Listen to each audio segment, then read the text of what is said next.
donc commencer. Oh, c'était aujourd'hui? Ah, moi j'avais demain.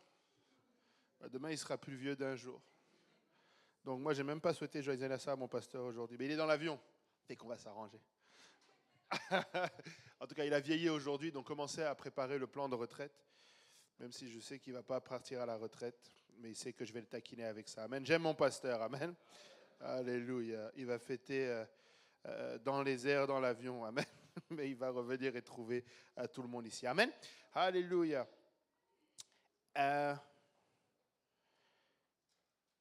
On va parler aujourd'hui, je ne sais pas comment emmener le sujet, mais on va d'abord parler de la définition de ce qu'est un conflit. Amen. Le Robert définit un conflit comme une contestation ou une guerre entre des États, des conflits internationaux, des conflits armés. En ce moment, comme vous le savez, il y a beaucoup de conflits. Sinon, ça se définit aussi comme une rencontre d'éléments, de sentiments contraires qui s'opposent. On parle de conflits d'intérêts en ce moment ou encore entrer en conflit avec quelqu'un. On parle aussi des conflits sociaux. Si tu recherches dans d'autres sources, tu vas voir qu'un conflit ou une situation conflictuelle est un état d'opposition entre des personnes ou des entités et qu'il est chargé en émotions. Dans les conflits, tu vas retrouver des émotions comme la colère, la frustration, la peur, la tristesse, la rancune, le dégoût. Et parfois même, il peut y avoir de l'agressivité ou la violence. Le fait de ne pas être d'accord avec des idées ne caractérise pas forcément une situation de conflit. Des fois, on peut juste pas être d'accord, on peut exprimer. Au Québec, j'ai remarqué, on est un peu moins comme ça. Le Québec est très choqué de comment les Français fonctionnent. Les Français ont tendance à pouvoir débattre avec vigueur et sans problème, juste échanger des idées, mais ça paraît par rapport au spectre québécois comme étant un conflit. Mais des fois, il va y avoir juste des changements d'idées. Amen. Mais celui-ci, donc parlant des situations ou des conflits, souvent ça va arriver lorsque les parties essayent d'affirmer des positions sans tenir compte des positions des autres. Amen. Quand il n'y a pas prise en compte des autres, c'est là où ça rentre vraiment dans le conflit. On entend par conflit au sens profond ou authentique du terme l'affrontement de deux ou plusieurs volontés individuelles ou collectives qui manifestent les unes à l'égard des autres une intention hostile ou une volonté d'agression à cause d'un droit à retrouver ou à maintenir. Pendant que je regardais ça, j'ai dit, vous avez peut-être entendu la bombe, comme le Premier ministre Legault a dit. Le président Trump des États-Unis menace le Canada de 25% de taxes. Alors là, tous les politiciens sont en train de s'agiter. C'est ça qu'on parle vraiment d'un conflit, parce que les Canadiens ne veulent pas, déjà le dollar canadien, le UR, comme on a dit, il a baissé. Donc là, on est en train d'essayer de se protéger. Les Canadiens veulent protéger l'économie canadienne et les Canadiens, pendant que les Américains, ils veulent aussi avoir leurs propres intérêts rencontrés. Amen. Et lorsque les volontés essayent de briser la résistance de l'autre, éventuellement, parfois, ils vont même avoir recours à la violence, comme on le disait tout à l'heure. Il va y avoir les guerres, par exemple, dans les conflits armés. Et ce qui est drôle, c'est de voir qu'on a souvent parlé de situations de paix, mais en situation ou en temps de paix, tu vois des contrats d'armement de plus en plus gros qui se font et des armes qui se vendent les uns aux autres pour comme préparer, on dirait, un conflit. Le terme de conflit est aussi utilisé au sens métaphorique. À ce moment-là, on va parler de conflit de devoir, de conflit d'horaire ou encore de conflit d'intérêt. Amen. Le conflit d'horaire, si tu as deux rendez-vous qui sont au même moment, là, on va parler également de conflit. Et comme pendant que je faisais aussi des recherches là-dessus, j'ai remarqué qu'il y a beaucoup d'outils qui se trouvent en ligne qui parlent en fait de la résolution de conflits dans les milieux de travail. Est-ce qu'il y en a qui ont déjà rencontré des conflits dans les milieux de travail? Avez-vous déjà eu des conflits avec des collègues, des superviseurs, Oui, quand même quelques-uns. Le reste, vous êtes bien. C'est rare, parce qu'apparemment, vu les statistiques que je voyais, là, il y avait beaucoup beaucoup de conflits dans le milieu de travail. Ça semblait que c'était difficile. Mais aujourd'hui, notre étude, ce n'est pas sur le conflit, je vous rassure. Je ne vais pas vous apprendre à comment rentrer en conflit, mais plutôt la réconciliation. Amen. On va parler de la réconciliation. L'objectif, c'est qu'on va parler de la réconciliation. Amen. Il y a un site internet qui donne plusieurs exemples de réconciliation et il nous dit que c'est difficile. Regardez ce qu'il dit. Il dit la réconciliation est un concept assez nouveau dans les domaines de la résolution de conflits. Comme c'est le cas pour tout nouveau concept, il existe par définition des standards sur lesquels tous les universitaires et praticiens s'appuient. Cependant, presque tous reconnaissent qu'elle comprend au moins 4 composants essentiels identifiés par John Paul Lederach: la vérité, la justice, la miséricorde et la paix. Et là, on ne parle pas de la Bible, on parle d'un point de vue sociologique. Amen. Des gens qui ont étudié la réconciliation et ils en viennent à ce constat. Il y a 4 éléments qui doivent être essentiels à la réconciliation: la vérité, la justice, la miséricorde et la paix. Il continue en disant que la réconciliation est importante parce que les conséquences de l'absence de réconciliation peuvent être énormes. Il dit que souvent, malheureusement, il y a beaucoup d'accords de paix. On voit des guerres avec des accords de paix, mais s'il n'y a pas réconciliation, il y a un risque que le conflit reprenne. Il y a un risque que ça s'embrase à nouveau. Au niveau le plus élémentaire, la réconciliation est une affaire d'individu. Elle ne peut être imposée aux gens. Amen.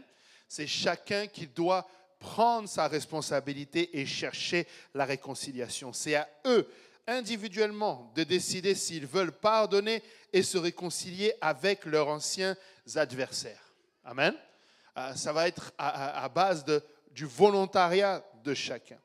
Même si la réconciliation implique principalement que les gens se parlent, elle n'est pas facile à réaliser. C'est même l'une des choses les plus difficiles que l'on puisse être emmené à faire sur le plan émotionnel. Les victimes doivent pardonner aux oppresseurs et les auteurs de crimes contre l'humanité, par exemple, doivent admettre leur culpabilité ainsi que leur arrogance. Amen. Mais la réconciliation, là je vous parle d'un point de vue sociologique, mais n'est pas un concept nouveau pour les chrétiens. C'est vrai qu'on utilise beaucoup plus des mots comme la grâce, le pardon, la miséricorde, l'amour, mais nous ne devons pas oublier que nous n'aurions pas de salut sans la réconciliation. Amen. Nous ne pourrions pas avoir de salut sans la réconciliation. Le Seigneur Jésus-Christ nous présente un processus de réconciliation dans Matthieu 5, versets 23 à 24. Matthieu 5, versets 23 à 24. Il nous dit: si donc tu présentes ton offrande à l'autel et que là tu te souviennes que ton frère a quelque chose contre toi, laisse là ton offrande devant l'autel et va d'abord te réconcilier avec ton frère, puis viens présenter ton offrande. Amen. Et là, on commence à se dire que, encore une fois, c'est à moi de faire le pas, c'est à moi de devoir aller. Je dois aller. Moi qui n'ai rien fait de mal, c'est moi qui dois sortir de ma zone de confort et aller chercher la réconciliation. Mais regardez ce que nous dit Paul dans le livre de Romains, chapitre 5, versets 8 à 10. Romains 5, versets 8 à 10. Mais Dieu prouve son amour envers nous, en ce que lorsque nous étions encore des pécheurs, Christ est mort pour nous. À plus forte raison donc, maintenant que nous sommes justifiés par son sang, serons-nous sauvés par lui de la colère. Car si lorsque nous étions ennemis, nous avons été réconciliés avec Dieu par la mort de son Fils, à plus forte raison, étant réconciliés, serons-nous sauvés par sa vie. Amen. Merci Seigneur pour la réconciliation, n'est-ce pas? Merci Seigneur que nous n'avons pas à faire face à sa colère, mais que nous sommes réconciliés. Amen. Ici, on voit le côté pardon, si je peux le dire ainsi, de la réconciliation. Mais le côté pardon de la réconciliation, ce n'est qu'une part de la réconciliation. Si on peut l'illustrer, ce n'est comme qu'une des 2 poignées de main que ça prend pour la réconciliation. Amen. Lorsque l'un tend la main, il faut que l'autre se saisisse de cette main-là pour pouvoir procéder à la réconciliation. Et c'est souvent une partie qui échappe à la plupart du monde, en tout cas à tous ceux qui croient que Dieu est tellement gentil qu'il va nous laisser aller au ciel sans vraiment passer par cette réconciliation, sans qu'il y ait un changement. Amen.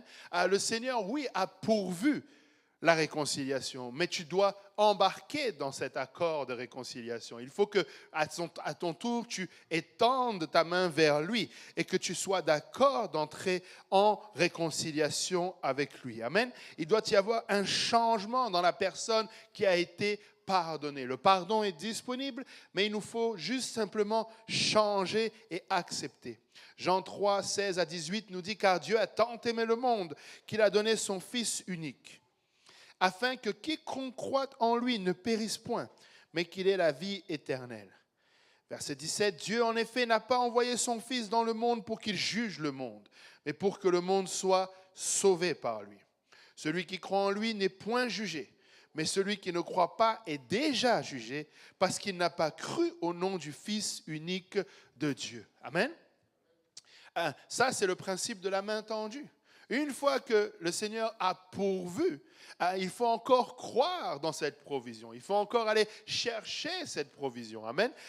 Mais celui qui ne croit pas est déjà jugé parce qu'il ne croit pas au nom du Fils unique de Dieu. Le pardon n'établit pas plutôt la relation. Amen. Seule la réconciliation va rétablir une relation, n'est-ce pas? Le pardon, c'est le processus qui va entamer cela. Mais si nous voulons réellement que la relation reprenne, ça nous prend la réconciliation. Dieu a pardonné le monde entier. Mais nous devons encore choisir de nous réconcilier avec lui. Amen. Il a pardonné, mais nous devons choisir la réconciliation. L'apôtre Paul encore, dans 2 Corinthiens 5, à partir du verset 17, nous dit « Si quelqu'un est en Christ, il est une nouvelle créature. Les choses anciennes sont passées, voici toutes choses sont devenues nouvelles. Et tout cela vient de Dieu, qui nous a réconciliés avec lui par Christ et qui nous a donné le ministère de la réconciliation. Car Dieu était en Christ, réconciliant le monde avec lui-même, en n'imputant point aux hommes leurs offenses. Il a mis en nous la parole de la réconciliation. Nous faisons donc les fonctions d'ambassadeurs pour Christ, comme si Dieu exhortait par nous, nous vous en supplions au nom de Christ, soyez réconciliés avec Dieu. Celui qui n'a point connu le péché, il l'a fait devenir péché pour nous, afin que nous devenions en lui justice de Dieu. Amen. Dans la Bible, l'Éternel nous invite, nous les hommes, à se réconcilier avec Dieu. C'est-à-dire qu'il nous invite à changer d'attitude et d'accepter les dispositions prises par Dieu. Amen. Rappelez-vous, dans la définition même d'un conflit, c'est quand il y a une opposition au niveau des intérêts de chacun.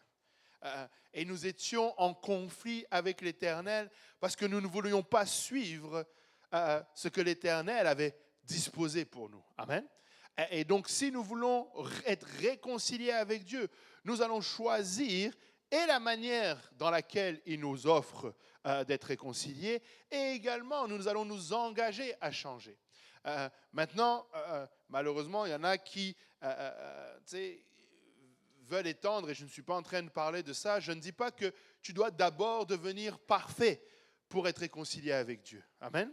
Mais tu dois être engagé dans un processus. Tu dois être volontiers de changer ce qu'il y aura à changer. Amen. Tu dois être volontiers. Et si on prend des exemples aussi banals que déménager même dans une autre ville, même si tu déménageais dans une autre ville, vous savez que si tu habites, même si, c'est même pas une question d'habiter, en fait, tu peux juste circuler, mais si tu roules en dehors de Montréal, tu peux tourner à droite au feu rouge.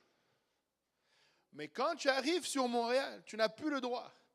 Et c'est l'une des rares villes en Amérique du Nord que c'est comme ça. Partout en Amérique du Nord, tu peux tourner à droite au feu rouge, mais dès que tu arrives à Montréal, tu dois t'arrêter. Maintenant, je me rappelle quelqu'un de l'église de Laval a tourné au feu rouge à droite. Et là, le policier l'arrête et il lui demande « Vous habitez où ?» Il dit « À Laval. » Et il lui a quand même mis la contravention. Alors que, tu sais, à quelque part, il savait que, en posant la question, que c'est la raison pour laquelle il a tourné. C'est parce que dans son habitude, il tourne à droite au feu rouge. Mais quand tu arrives à Montréal, tu dois te soumettre aux lois de Montréal. Amen. Nous comprenons très simplement le principe dans lequel, dépendamment de là où tu es, tu dois vivre avec les règles et les lois de là où tu es. Amen. Maintenant, la Bible nous dit que donc, nous devons changer d'attitude et nous devons accepter les positions prises par Dieu. Et regardez bien, si vous étudiez votre Bible, vous allez voir que pas une seule fois, il n'est dit que Dieu doit se réconcilier avec nous. Pas une seule fois, il n'est dit que Dieu doit se réconcilier avec nous. C'est nous qui devons nous réconcilier avec Dieu. Amen. C'est à nous de chercher la réconciliation avec Dieu. Comment Dieu s'y est-il pris pour que nous puissions être réconciliés? Il s'est chargé lui-même de la punition. Amen. Regardez, Colossiens 1, 19 à 22 nous dit « Car Dieu a voulu que toute plénitude habitât en lui. » Ici, le « en lui », c'est en Jésus. Amen. Il a voulu par lui, encore une fois par Jésus, réconcilier tout avec lui-même, tant ce qui est sur la terre que ce qui est dans les cieux, en faisant la paix par lui, par le sang de sa croix. Et vous, qui étiez autrefois étrangers et ennemis par vos pensées et par vos mauvaises œuvres, il vous a maintenant réconciliés par sa mort dans le corps de sa chair, pour vous faire paraître devant lui saint, irrépréhensible et sans reproche. Amen. Regardez bien, pour vous faire paraître devant lui saint, irrépréhensible et sans reproche. Vous savez que ça n'a pas changé. Nous ne serons jamais propres, assez propres du moins, ou assez saints devant Dieu. Mais la Bible dit que lorsque nous sommes ensevelis avec Christ, ou lorsque nous avons été baptisés avec Christ, en Christ, nous avons revêtu Christ. Amen. Le fait de revêtir Christ nous présente devant Dieu comme saints. Amen. Nous présente devant Dieu comme irrépréhensibles et sans reproche. Amen. Nous devons bénir le Seigneur pour cela. Amen. Nous devons bénir le Seigneur, alléluia, du fait que nous apparaissons devant Dieu sans reproche, que nous apparaissons devant Dieu sans saint et irrépréhensible. Éphésiens 2, verset 14, nous dit « Car il est notre paix, lui qui des deux n'en a fait qu'un, et qui a renversé le mur de séparation, l'inimitié, ayant anéanti par sa chair la loi des ordonnances dans ses prescriptions, afin de créer en lui-même, avec les deux, un seul homme, nouveau en établissant la paix, et de les réconcilier l'un et l'autre en un seul corps avec Dieu par la croix, en détruisant par elle l'inimitié. Il est venu annoncer la paix à vous qui étiez loin et la paix à ceux qui étaient près. Car par lui, nous avons les uns et les autres accès auprès du Père dans un même esprit. Amen. Alléluia. Par Jésus-Christ, nous avons accès au Père. Amen. Par Jésus-Christ, nous avons accès, alléluia, au Père dans un même esprit. Amen. Alléluia. Vous savez, chaque vérité spirituelle a une conséquence naturelle dans notre vie au quotidien. Amen. Et il suffit d'une personne pour pardonner. Amen. Il suffit d'une personne pour pardonner. Le pardon, c'est un choix que nous allons faire. Amen.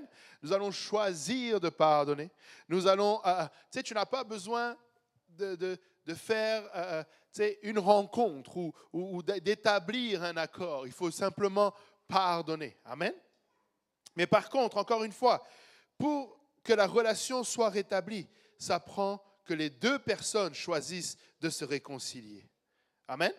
Ça prend que les deux personnes choisissent de se réconcilier. Le pardon dépend de moi, mais la réconciliation dépend de nous. Amen. La réconciliation dépend de nous. Et c'est valable dans nos relations entre nous, frères, sœurs, entre nous dans la société, mais c'est valable aussi avec notre Dieu. Amen. Encore une fois, il nous a pardonné, il a choisi de nous pardonner, mais nous devons chercher la réconciliation. Amen. Nous devons aller à la prochaine étape et choisir la réconciliation. Maintenant, j'imagine que pendant que je parle, plusieurs personnes, peut-être se posent la question et trouvent cela comme presque inaccessible. Et ils se disent même, OK, d'accord, je peux leur pardonner, mais c'est difficile de se réconcilier. C'est difficile de refaire confiance. C'est difficile de retrouver cet état-là, peut-être, je ne sais pas, de confiance ou d'intimité. Et très souvent, ça va être motivé par une peur ou une crainte d'être à nouveau blessé. Une peur ou une crainte d'être à nouveau déçu dans une situation. Et encore une fois, si on reprend la définition de base, je vais la reprendre ici, donnez-moi un instant. Rencontre d'éléments et de sentiments contraires qui s'opposent. Amen.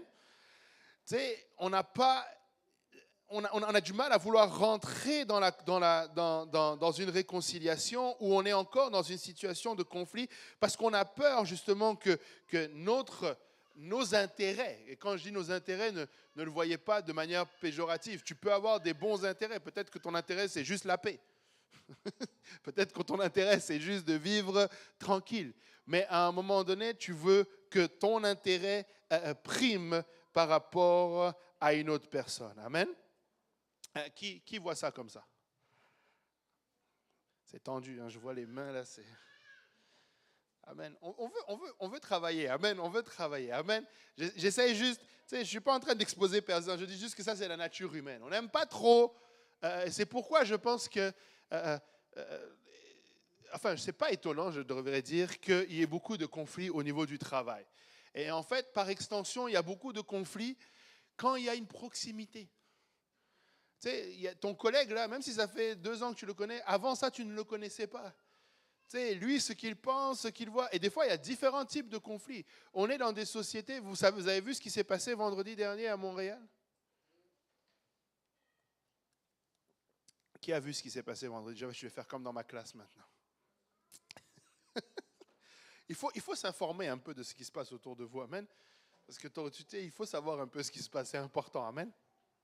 Vendredi dernier, Montréal est devenu Paris.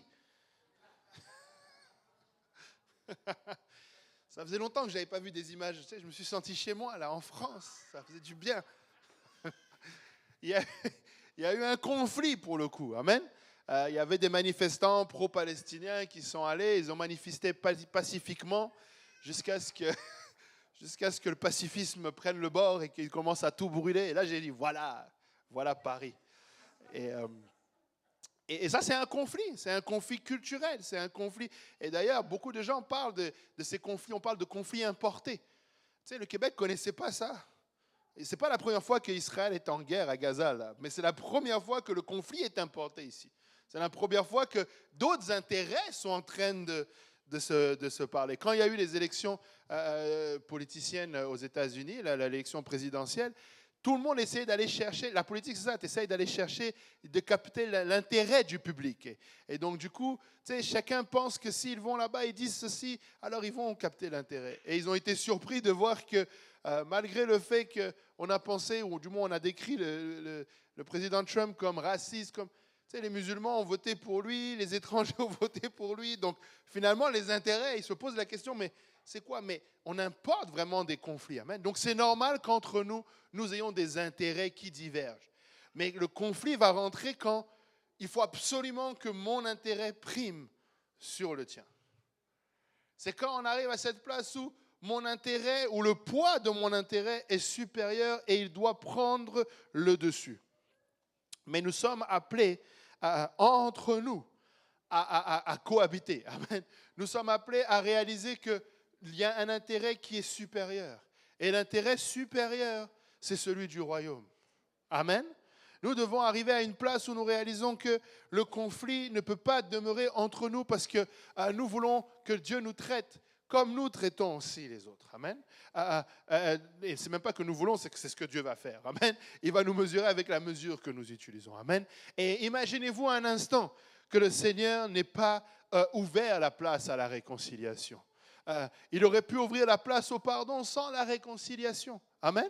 Il aurait pu dire, ok, c'est bon, je ne vous juge pas là, mais je ne me réconcilie pas avec vous. Moïse a dit, non, si tu ne pars pas avec nous, nous ne partons pas. Nous voulons seulement que tu ailles avec nous. Amen. Et tu sais, nous avons besoin de l'Éternel. Amen. Dieu a pourvu la réconciliation, il l'a payée et l'a initiée. Colossiens 3, verset 13 nous dit, supportez-vous les uns les autres. Et si l'un a sujet de se plaindre de l'autre, pardonnez-vous réciproquement, de même que Christ vous a pardonné. Pardonnez-vous aussi. Amen. Nous devons nous pardonner. Nous devons nous relâcher les uns les autres. Et nous devons nous supporter les uns les autres. Amen. Nous devons apprendre. Maintenant, juste pour répondre à la question de celui cette question qui germe dans la tête peut-être de quelqu'un, comprenez que la réconciliation ne signifie pas nécessairement qu'on reprend, comment dire,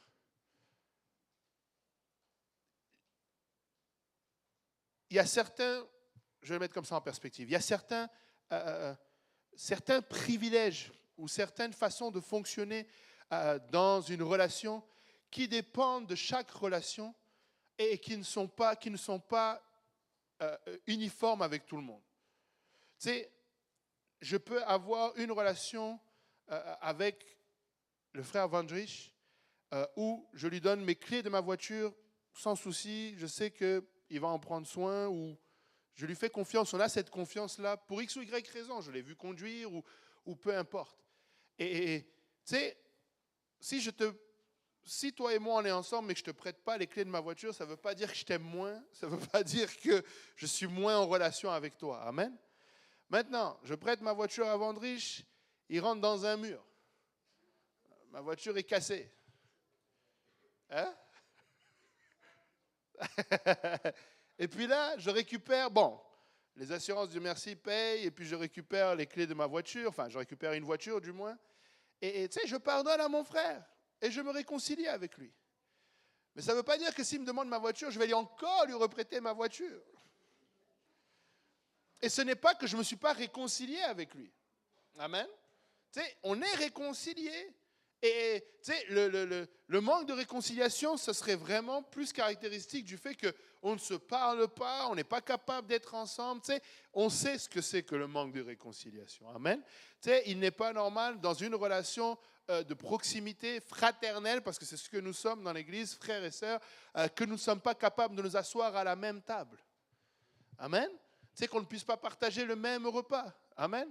Tu sais, nous devons être conscients que nous serons au ciel dans l'éternité, tu sais, pour l'éternité ensemble. Amen. Nous sommes appelés à être ensemble. Prenez l'image de l'arche. Tu sais, on était ensemble dans l'arche. Amen. Et on ne peut pas commencer à faire des compartiments. C'est Jésus-Christ qui prépare des places pour nous. Ce n'est pas nous qui mettons des murs. Amen. Tu sais, quand les enfants sont petits, si vous avez eu une fratrie à la maison, tu sais, pas de garçons dans la chambre, pas de filles dans la chambre, pas de... Tu sais, on ne commence pas à choisir qui est qui. Amen. Mais par contre, effectivement, tu sais, il se peut que notre relation s'ajuste ou s'adapte à la situation. Mais ça ne veut pas dire que tu n'es pas réconcilié. Amen. Mais néanmoins, nous devons chercher, tu sais, nous devons être capables de nous bénir les uns les autres. Nous devons être capables de nous supporter les uns les autres. Amen. Nous ne devons pas arriver à une place. Et vraiment par extension, j'arrive presque à la fin de mes notes, par extension, quand le Seigneur nous parle de la fin des temps, il nous dit que l'iniquité, parce que l'iniquité se sera accrue, la charité de plusieurs se refroidira.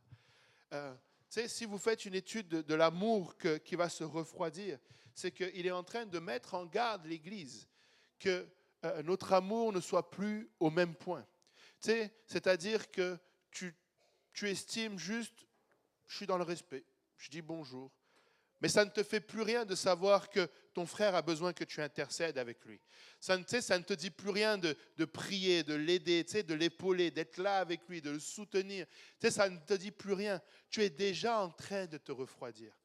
Tu es déjà, quand ton frère a une situation et que tu n'es pas capable d'avoir de la compassion avec lui, ça doit être un signe d'alarme. J'ai besoin de travailler. Et je dis ça pourquoi? Parce que le verset d'après, c'est dans Matthieu 24, je pense, 23. Le verset d'après, il nous dit, « Mais celui qui persévérera jusqu'à la fin sera sauvé. » Il parle de persévérer. Tu sais, souvent, quand on parle de persévérer, on pense que c'est persévérer dans la prière, persévérer dans le jeûne. C'est persévérer dans l'amour. Amen.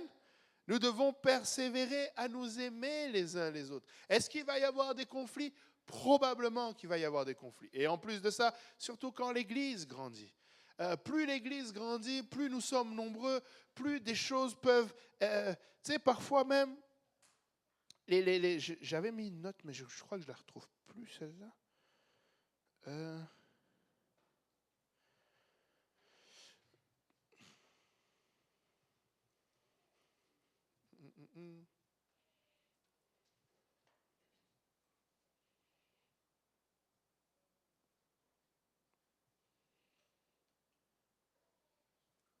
Oui, c'est ça. Regardez ça. Un conflit peut commencer par une divergence d'opinion, un constat de comportement différent, la recherche d'appropriation, la jalousie, une confrontation à l'inconnu, être seulement chargé de la peur de l'inconnu, se développer par des propos de rejet jusqu'à l'exclusion, s'articuler autour de conceptions d'intérêts opposés, être justifié par les partis par des questions de valeur ou de croyance. Tu sais, des fois, là, ça va être juste être des perceptions. Des fois, j'ai la perception que tu ne m'aimes pas. Tu sais, je dois faire attention à cette perception. Tu sais, pourquoi tu as la perception que la personne ne t'aime pas? Tu sais, ne bâtis pas là-dessus. Amen. Oh, parce qu'elle est passée, elle ne m'a pas dit bonjour. Donne-lui le bénéfice du doute. Elle ne t'a pas vu. Tu sais, bâtissons juste au lieu de détruire. Tu sais, soyons juste, elle est juste passée, elle ne t'a pas vu. Oui, mais ça fait 4 fois. Ça fait 4 fois qu'elle ne t'a pas vu. Ouais, mais quand même, ça fait beaucoup. Mais... Tu sais, il y a quelqu'un, une fois j'ai entendu une phrase, et c'est vrai, et ça m'a marqué parce que je vois là-dedans un outil pour la destruction. Un outil de l'ennemi pour la destruction. Elle dit, quand une personne fait bien, c'est son standard, elle fait bien. Et le jour où elle fait mal, tu vois, elle était toujours en train de faire... Mais quelqu'un qui fait tout le temps bien, le jour où il fait bien, vraiment, il est quand même bien, lui. La pauvre personne qui se bat tous les jours. Des fois, on est tous dans un effort collectif. Combien de fois, les gens ont des mal de tête. Des fois même, ça se voit, les yeux sont rouges, mais la personne fait quand même l'effort. Ça arrive, des fois, tu n'as pas envie de parler. Ça arrive.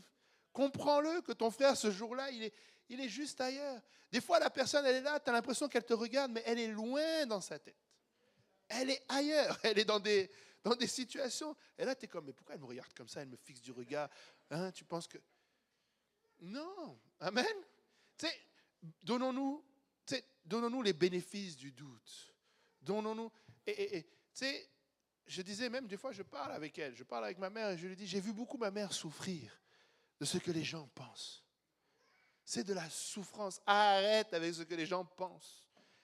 Tu n'es pas dans leur cerveau. Et même si c'est vrai, tu ne vas pas les faire changer. Et si ce n'est pas vrai, tu es en train de t'enfermer dans une prison. Tu ne sais pas ce que les gens pensent. Non, mais ça se voit. Arrête. Tu ne sais pas ce que les gens pensent. On ne peut pas savoir ce que les gens pensent. Vraiment, tu vas t'enfermer dans quelque chose. Maintenant, s'il y a des faits concrets, ok, on en discute, on en parle. Amen. S'il y a quelque chose, quand la Bible dit, on l'a lu dans les notes, Matthieu 5, si donc tu présentes ton offrande à l'autel et que là tu te souviens que ton frère a quelque chose contre toi, laisse là ton offrande devant l'autel, va d'abord te réconcilier avec ton frère, puis viens et présenter ton offrande. Ce n'est pas sur ce que ton frère pense, c'est sur quelque chose de concret. Nous devons avoir des faits. Admettons, tu n'as pas apprécié que quelqu'un fasse quelque chose, que tu sois capable d'aller le voir et lui dire, regarde, la dernière fois on était en conflit, ou je ne sais pas, peu importe, à cause de telle chose. Et voilà pourquoi moi, ça ne m'a pas aimé. J'ai beaucoup aimé ça, je ne sais plus. Bon, il n'y a pas de Philippino parmi nous, donc je ne peux pas demander confirmation, mais j'avais appris que, dans la culture philippino, ce n'est pas bien de faire ça. Tu sais, quand tu fais ça, là, c'est comme une injure pour eux. Ou ça, ou ça. Donc, tu dois faire l'un ou l'autre. Si tu dis à quelqu'un, viens, il faut que tu le fasses comme ça, ou comme ça, je ne sais plus, mais si tu fais comme ça peut être une insulte. Si moi, je ne sais pas, tu sais, je peux être arrivé à une place où je fais quelque chose qui, dans ta culture, n'est pas le cas. Mais, tu sais, accepte qu'on puisse juste en parler. Ou des fois, prends ton intérêt, emmène-le devant le Seigneur. Seigneur, mon intérêt, là, il a été froissé. Est-ce que tu peux juste le remettre droit sans que... Parce que je veux juste passer à autre chose. Tu sais, on ne doit pas... Tu sais, et je ne minimise pas chacun d'entre nous. Je ne dis pas que nous n'avons pas des fois des raisons. Mais par la grâce de Dieu, nous sommes bénis. Je reprends l'histoire de la culture. Nous sommes bénis d'être dans une église multiculturelle où, je vais prendre l'exemple Haïti. Moi, de ce que j'ai compris, les Haïtiens, là, tu ne gifles pas. Le visage, là, c'est quelque chose que tu ne touches pas. Mais ce n'est pas partout. Dans d'autres cultures, gifler, c'est rien. Mais c'est des choses que tu apprends. Et je vais vous prendre juste des exemples que j'ai appris, mais ce sont des choses... Tu sais, personnellement, je me rappelle quand je fréquentais et j'essayais de me marier avec madame, ses grands frères et grandes sœurs, par respect, je devais les appeler tonton et tantine. Oh, chez moi, là, c'était pas ça. Mon grand frère, c'est Yannick, ma grande sœur, c'est Francine, et puis ça s'arrête là. Mais une fois que j'ai compris que c'était juste une question de respect, je les appelle tonton et tantine. Est-ce que c'est venu me chercher tellement au point que ma vie devait s'arrêter? C'est juste une question. Ça fait même plaisir à l'autre personne. Ouais, mais elle se prend pour qui? Mais rien. Des fois, juste accepte que cette personne-là... Et puis même après, tu travailles. La prochaine fois que tu vois d'autres personnes, tu vas directement sur ton tantine. Tu vas directement... Parce que tu as appris. Amen. Il ne faut pas voir notre intérêt toujours comme et devant être prédominant. De la même manière, tu sais, des fois, là, si tu as l'habitude qu'on t'appelle papa, maman, tonton, tantine, quelqu'un vient, t'appelle, hé, Jean-Yves, si ce n'est pas sa culture, ne te fâche pas. Tu sais, un Québécois, là, avant qu'il t'appelle tonton, tantine, ça se peut qu'il passe par d'autres mots avant. Tu sais, il ne faut pas le voir comme un problème. Tu sais, ça peut être choquant. Quelqu'un vient, ah, Mouria, alors qu'il a 5 ans. Tu dis comme... Ça vient te chercher. Culturellement, là, je comprends que ça vient nous chercher. Oh, cet enfant est impoli. Non, il n'a juste pas été éduqué comme ça. Tu sais, il y a une époque là où on vous voyait les parents. Aujourd'hui, on ne les vous voit plus. Mais pour certains, c'est un choc. Et je ne parle même pas d'une autre culture. J'ai été chez mon garagiste qui sont québécois et la belle-sœur, enfin la belle-sœur, la belle-fille, la femme, appelle son beau-père. Elle vous voit son beau-père. Et c'est une histoire de culture. Amen. Donc, je suis en train de dire que, pour éviter des fois les conflits là, et rentrer dans la réconciliation, on doit juste être capable de comprendre que c'est notre façon de fonctionner. C'est une autre façon de faire. Est-ce que c'est la meilleure façon? Peut-être pas. Peut-être ni la tienne, ni la mienne sont les meilleures. Peut-être que quelqu'un d'autre en a encore une meilleure. Mais le point, c'est qu'il ne faut pas que ça devienne une source de conflit au milieu de nous. Amen. Nous devons tout faire pour que ça ne soit pas une source de conflit au milieu de nous. Éphésiens 4, verset 32. Ça va être le dernier verset pour aujourd'hui.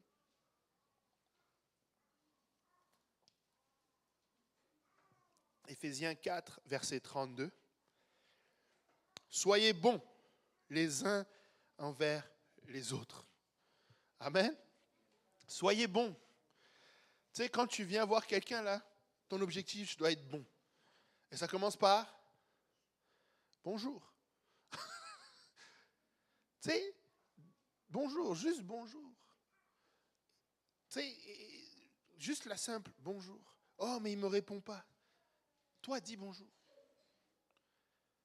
Tu sais, vraiment, et je sais, des fois, là, il y a des gens, ils ne vont pas te répondre. Oh, mais peut-être qu'il ne t'a pas vu. Si, il m'a bien vu. Mais dis quand même bonjour. Et tu sais, juste toi, ne change pas. Ce que j'essaie de dire, c'est ne laisse pas l'autre t'affecter. Toi, tu rentres, toi, tu fais ce que tu peux et laisse que la personne aussi, Dieu la travaille. Encore une fois, regarde cette réconciliation avec Dieu. Si Dieu nous traitait comme nous, ben, tu sais, des fois, là, tu passes toute la journée où tu ne pries pas, tu arrives à minuit moins 5, tu viens te mettre à genoux, le Seigneur il dit non, on va attendre demain. Ah, ça fait bizarre, hein? Dieu ne peut pas faire ça. Ben oui, mais il t'a attendu toute la journée, tu n'es pas venu. Là, à minuit moins 5, toi tu veux prier, il dit non, je suis occupé. Reviens me voir demain. Tu sais, non, tu veux que Dieu te pardonne même à minuit moins 5. Amen. Alléluia. On va reprendre le dernier verset. Soyez bons les uns envers les autres, compatissants. Amen. Compatissant, tu sais, avoir de la compassion, tu sais, comprendre l'autre. Je disais ça une fois, je ne sais plus à qui, mais est-ce que vous savez qu'il y a des gens qui grandissent? Le papa bat la maman tous les jours, ou au moins toutes les semaines. Et c'est normal. Je veux dire, dans leur famille, c'est normal.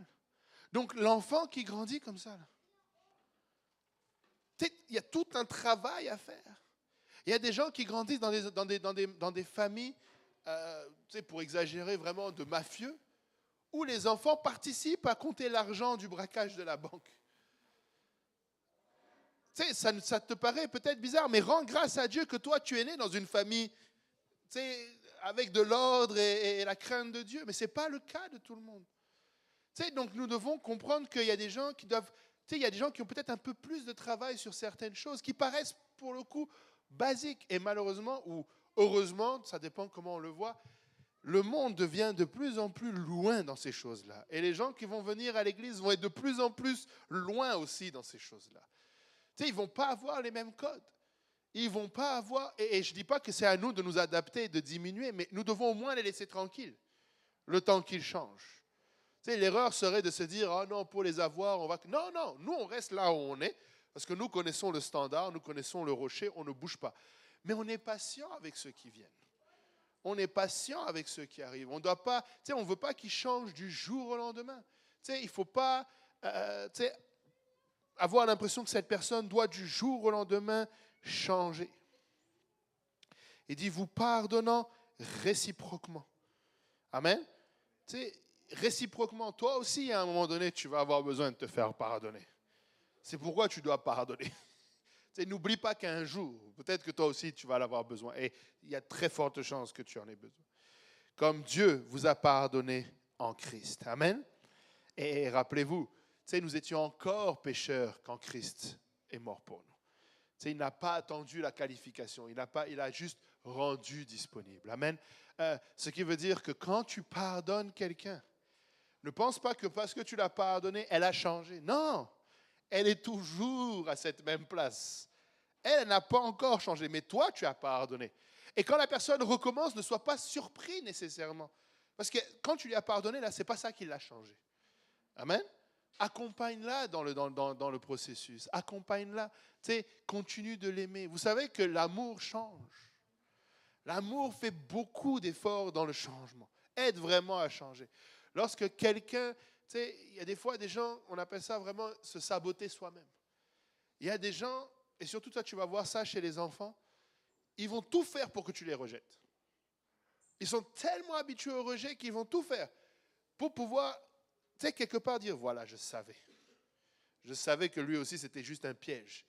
L'enfant ne va pas vouloir s'exposer. Parce qu'il a tellement subi de rejet qu'il va continuer à avoir un comportement. Et là, je parle pour un instant peut-être aux enseignants de l'école du dimanche. On en a déjà parlé, il faut qu'on refasse une réunion, ça fait longtemps que je ne vous ai pas parlé. Mais, des fois, là, tu as des enfants, là, ils cherchent le conflit. Ils cherchent la conflit. Ça les rassure, en fait, même, d'avoir le conflit. Mais toi, aime-les. C'est 1 heure, 1h30 tout au plus. Aime-les pendant cette heure et demie. Des fois, là, ça a changé, Dieu merci, mais je me rappelle, à une époque, on était dur. Il y avait des enfants, là, en 1h30, ils étaient 4 fois au coin. C'est dur pour les enfants. Amen. Et oui, des fois, ça fait du bruit, ça saute, c'est dérangeant, les propos, tout, oui. Mais c'est nous, les adultes. Amen. C'est nous qui devons trouver le moyen de continuer à les aimer, de continuer à les garder, de parler avec eux, d'essayer de trouver des solutions. Faisons tout ce que nous pouvons, parce que si nous les rejetons, ils vont aller où? Amen. Si nous les rejetons, ils vont aller où? Ce n'est pas à la maison qu'ils vont trouver ça. Il y a déjà des conflits. Nous devons être là pour eux. Amen. Nous devons être conscients, les aimer. Et je ne dis pas qu'il faut tout accepter. C'est pas, accepter ne veut pas dire... aimer ne veut pas dire tout accepter. Mais néanmoins, avant de corriger, nous devons d'abord aimer. Avant de vouloir commencer, faut qu'il y ait un rapport mutuel de confiance. Il faut d'abord qu'il y ait cette relation qui soit établie. C'est pourquoi aussi des outils comme des récompenses, et ça, je veux parler à la culture francophone. Je disais ça, et vous allez me dire si vous êtes d'accord ou pas avec moi. Peut-être encore une fois, c'est mon bac en sociologie que j'ai raté. Mais je donne souvent cet exemple-là pour exprimer ma pensée. J'ai remarqué que dans la pensée anglophone, quand quelqu'un corrige, il part de 0 vers 100. Et quand il a fini de corriger, il regarde où est-ce qu'il peut t'ajouter des points. Mais dans la pensée francophone, on part de 100 vers 0. Et quand tu as fini de corriger, tu regardes où est-ce que tu peux enlever des points. Où est l'erreur que je n'ai pas vue? Nous devons faire attention. C'est mental, c'est pas mental, mais c'est culturel. Nous devons faire attention. Si nous commençons à chercher les erreurs des uns et des autres, on va les trouver. On va les trouver, mais on doit changer cette mentalité. On doit briser ce cercle-là où j'essaie de voir les défauts de l'un et de l'autre. On a tous des défauts. Quelqu'un peut être très bon dans quelque chose et plein de défauts ailleurs. On travaille sur les qualités et Dieu va travailler sur les défauts. Amen. Nous ne pouvons pas on ne peut pas avoir tout le temps tout le monde parfait. Gloire à Dieu pour celui qui est parfait. Mais moi, je ne suis pas parfait. Amen. Je plaide peut-être d'abord pour moi. Amen. Mais que nous ayons juste cette intention de nous encourager les autres. Si tu vois quelqu'un qui a mal fait, c'est pareil. Ça, c'est très... Cette fois-ci, je ne vais pas citer de culture, mais que ce ne soit pas parmi nous. Tu vois. Le tu vois, là, il n'a rien changé à la situation. Le fait d'avoir dit, pourquoi tu n'as pas demandé?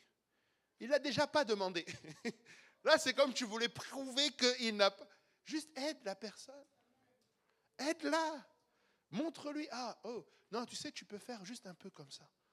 Tu demandes, est-ce que je peux t'aider? Elle te dit non. Tu pars. Lui, il connaît tout. Non, il t'a dit non. Laisse. Ne commence pas à te dire que c'est parce qu'il connaît tout. Non, juste, est-ce qu'il y a besoin d'aide? Non. OK. Et tu t'en vas. Et peut-être qu'à la prochaine fois, il te dira oui, et là, tu vas l'aider. Des fois, c'est un manque de confiance en soi. Des fois, c'est un défi personnel. Des fois, mais ce n'est pas en rajoutant que tu vas, je ne sais pas, mettre la lumière sur quelque chose. Amen. Non, juste tu es là. Est-ce que je peux t'aider? Ah oui, avec plaisir. Des fois, tu prends, tu aides. Communiquons entre nous. Un des problèmes vraiment dans les conflits, c'est la communication. Je ne voulais pas rentrer trop dans tous les détails, mais la communication. Communiquons entre nous. N'ayons pas peur de parler les uns avec les autres. N'ayons pas peur d'échanger. Ou juste de laisser savoir, mon frère Vandrich, si jamais tu as besoin de quoi que ce soit, je suis là. De quoi que ce soit. Tu n'as pas dit si tu as besoin d'aide en mathématiques, je suis. Non. Si tu as besoin de quoi que ce soit, je suis là. S'il y a quelque chose que je peux aider, je suis là.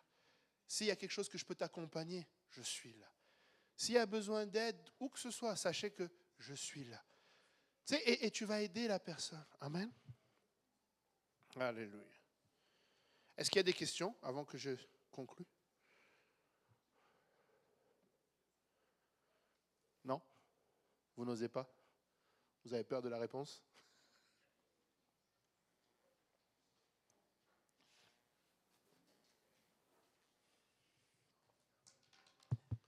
Vandrich a une question. Juste pour ma compréhension, Colossiens 1, verset 23, tu as mentionné si du moins vous demeurez... j'ai vu, juste après que tu as montré le verset 22, j'ai lu juste la suite, c'est écrit si du moins vous demeurez fondés inébranlables dans la foi, sans vous détourner de l'espérance de l'évangile que vous avez entendu, qui a été prêché à toute créature sur le ciel et dont moi, Paul, j'ai été fait ministre. Si une certaine personne, on va dire, tient ce verset biblique pour dire que je n'ai pas besoin de me faire baptiser, excuse-moi, je parle plus fort. Il a mentionné le verset 22 Et par la suite, j'ai vu le verset 23, si du moins vous demeurez fondés et inébranlables dans la foi, sans vous détourner de l'espérance de l'évangile que vous avez entendu, qui a été prêché toute créature sur le ciel, et dont moi, Paul, j'ai été fait ministère. Et inébranlable dans la foi. Certaines personnes vont utiliser ce verset biblique juste pour tenir compte que oh, je peux seulement croire et avoir foi en Jésus-Christ et par la suite, je vais être sauvé. Comment tu pourrais interpréter cela? Comment tu pourrais plus expliquer ce verset biblique? C'est quelque chose que j'aimerais comprendre. Ils utilisent ce verset-là? Tu as déjà quelqu'un qui t'a utilisé ce verset-là? Ben, c'est parce que ce n'est pas un bon argument.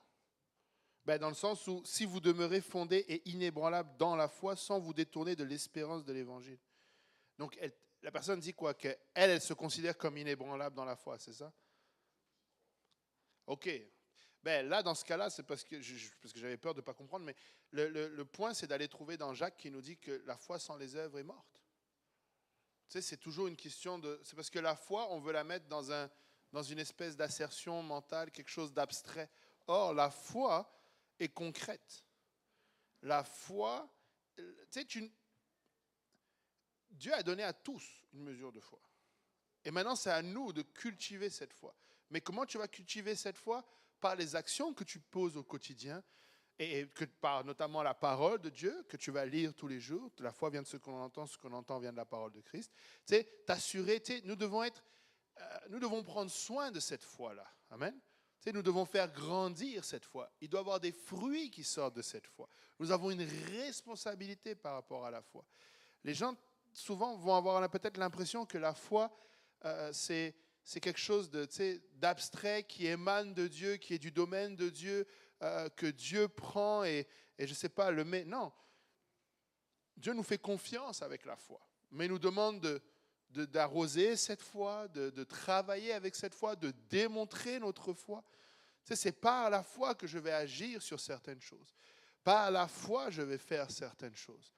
Je vais, aller quelque part par la foi. Je vais parler à quelqu'un ou aller dans une situation par la foi. J'étais dans mon sous-sol en 2013, si je me rappelle bien. Ça dit 2013? Ah, ça fait longtemps. Hein? Je pense que c'est 2013, en tout cas. Ça doit être pas loin de 2013, 2014 peut-être. J'étais dans mon sous-sol en train de faire des travaux pour la énième fois. Je me rappelle, j'ai même encore le stud qui est là, qui n'a encore toujours pas mis de porte sur ce stud-là. Et c'est le stud de ma salle de bain en bas. Et puis il y a un numéro sur le stud. Il y a un nom, c'est marqué Corinne, et il y a un numéro de téléphone. Et j'étais là quand le Seigneur m'a dit, j'ai entendu la voix du Seigneur me dire, va à Saint-Jérôme.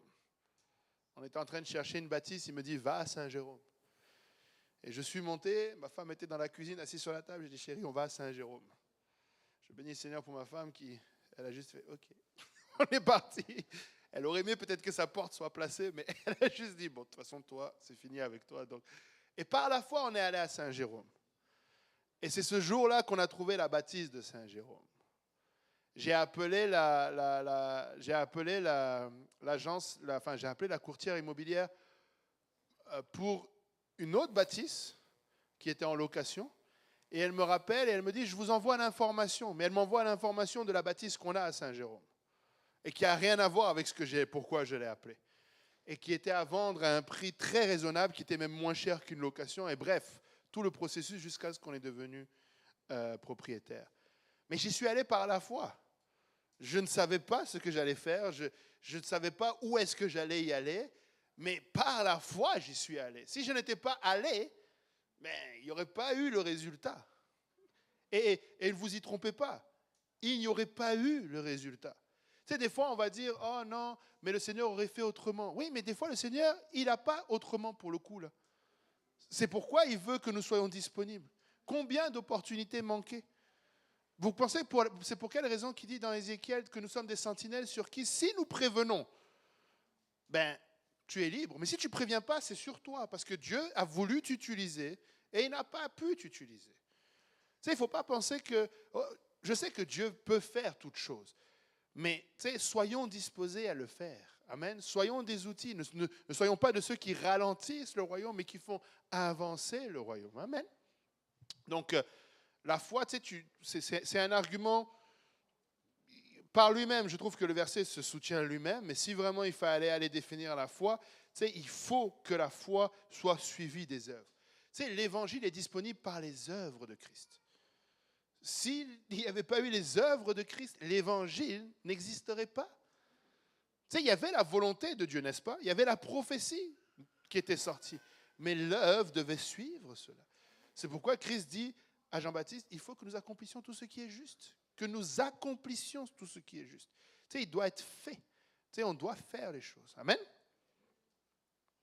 Une autre question? Alléluia. Et si on peut se lever tous ensemble, j'ai juste quelques questions à vous poser avant que l'on prie. Alléluia. Nous parlons de la réconciliation. Amen. Aujourd'hui, en priant, je vous propose de répondre à ces questions. Qui devez-vous pardonner aujourd'hui? Amen. Qui devez-vous pardonner? Et ça dépend de toi. C'est toi qui dois pardonner. Amen. Ça dépend de nous-mêmes. Qui devons-nous pardonner aujourd'hui? L'autre question, à qui devez-vous de vous réconcilier aujourd'hui? Amen. Avec qui devez-vous vous réconcilier aujourd'hui? Avec Dieu ou peut-être avec quelqu'un d'autre? Posez-vous la question, avec qui je dois me réconcilier? Une autre question, qui vous a offert de vous réconcilier et que vous avez refusé? Peut-être Dieu vous a proposé, vous avez refusé, ou peut-être quelqu'un d'autre a proposé, il a tendu sa main, mais toi tu as refusé. Amen. Le point, c'est que la réconciliation ne se fait pas en toi, mais elle se fait entre toi et quelqu'un d'autre. Amen. Que ce soit avec Dieu ou que ce soit avec un frère, une sœur, dans l'église, à la maison, dans la famille, au travail. Je ne suis pas en train de parler nécessairement ici. Ça peut s'étendre aussi loin que nos familles, que notre milieu de travail. Nous avons besoin de nous réconcilier. Nous devons faire. Et n'attends pas nécessairement que le premier pas vienne d'ailleurs. Amen. Toi aussi, cherche la réconciliation. Ne la refuse pas et cherche-la s'il n'y a pas eu encore. Amen. Alléluia. Élevons la voix et demandons l'aide du Seigneur. Alléluia. Seigneur, éternel, notre Dieu et roi, papa. Seigneur, je viens te dire merci, Seigneur, pour cette soirée que tu nous donnes, papa, dans ta maison, Seigneur. Cette soirée d'études bibliques, papa. Seigneur, je viens prier, Seigneur, que tu nous aides à, Seigneur, comprendre, papa, ce que tu attends de nous concernant la réconciliation, concernant le pardon et la réconciliation. Papa, Seigneur, je viens prier que tu nous aides, papa.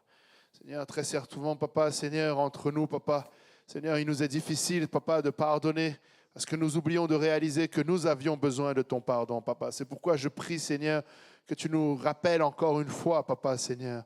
Alléluia, papa, Seigneur. Seigneur, le prix, Seigneur, de ton évangile, papa, le prix de ton sacrifice, papa. Seigneur, nous ne voulons pas négliger, papa, un si grand salut, papa. Seigneur, encore une fois, merci, Seigneur, d'avoir pourvu, papa. Merci de t'être offert, papa, de ne pas avoir reculé, Seigneur, face à ce que représente aujourd'hui, papa, le prix payé pour notre salut, papa. Seigneur, cette injustice, papa, que tu as vécue, papa. Seigneur, ce faux procès, Seigneur, ces mensonges, ces calomnies, papa, cette violence, papa. Seigneur, qui a conduit, papa, Seigneur, ta mort à la croix, papa. Seigneur, et Seigneur, ton tombeau pendant 3 jours, papa, Seigneur, et ta résurrection, Seigneur, par la suite, papa. Merci, Seigneur, d'avoir pourvu par là, papa, Seigneur, notre pardon, papa, notre salut, papa, et la réconciliation, Seigneur. Ô Père éternel, je viens prier que tu nous aides, papa, à également à notre tour faire ce pas vers la réconciliation, papa. Seigneur,